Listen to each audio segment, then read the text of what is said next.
Assalomu alaykum. Videoda baraka ilovasi orqali ijtimoiy ixtiyoriy sug'urtaga boshqa birov uchun badal to'lash tartibini tushuntiramiz. Baraka ilovasiga kiring.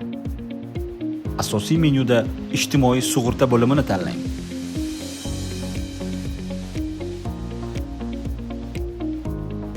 Boshqa uchun to'lash tugmasini tanlang.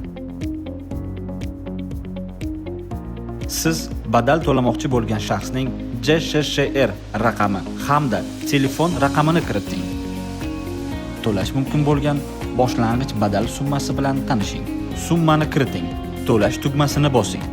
To'lovni amalga oshirish uchun karta tanlang. To'lovni xohlagan bank kartasidan amalga oshirishingiz mumkin. Ma'lumotlarni tekshirib, tasdiqlash tugmasini bosasiz.